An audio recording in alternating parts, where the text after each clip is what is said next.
sa bahay kung saan ay natutunan kong mangarap at baong lakas ng loob na may halong pagre-respeto upang aking masunod lahat ng mga kautusan ng aking magulang na sa ganon ay masuklian at aking pipilitin na huwag silang bigyan ng mga problema, mag-aaral ng mabuti upang makapagtapos.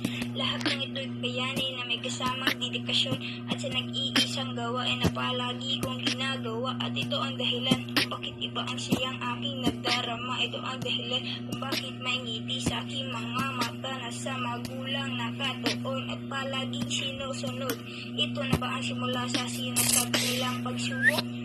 Magulang at kaibigan ko ang dahilan kung bakit ako masaya, dahil sa kanila ay natutunan ko bigyang halaga ang lahat ng mga panahon at mga pangyayari. Laging nadarama kapag sila na ang kapiling ko. Sila na nga ang aking inspirasyon, binigyan nila ng liwanag ang aking destinasyon.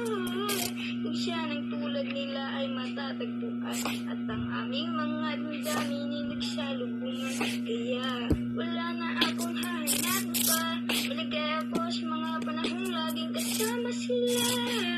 Sila ang katuparan sa aking panalangin at nagsasabi na sila ang aking iibigin. Tagahugas ng plato, napupuyat tawa ng tao kahit walang dahilan. May patiktok-tiktok pa at saka nag-FB at messenger kahit wala namang kachat. Puro Blackpink din pala at saka may module pa. Tinatanong pa ni nanay kung nandidilig na ba. Tagabantay ng bata at tindahan, nag-ML minsan-minsan. Nanonood ng TV at nag-ehersisyo at naliligo. Araw-araw pinapakain ang mga pusa at syempre ako din ay kakain. Tagala ba? Syempre, sabi pa ni nanay, Gigi, yung sinampay mo baka mabasa pa ng ulan. Pero ang totoo naman talaga ay hindi umuulan. Magulang at kaibigan ko ang dahilan kung bakit ako masaya, dahil sa kanila ay natutunan kong bigyang halaga ang lahat ng mga panahon at mga pangyayari. Aking nadarama kapag sila na ang kapiling ko. Sila na nga ang aking inspirasyon, binigyan nila ng liwanag ang aking destinasyon.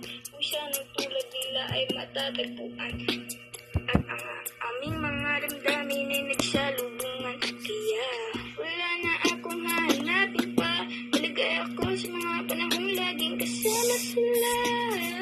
Sila ang katuparan sa aking panalangin at nasasabi na sa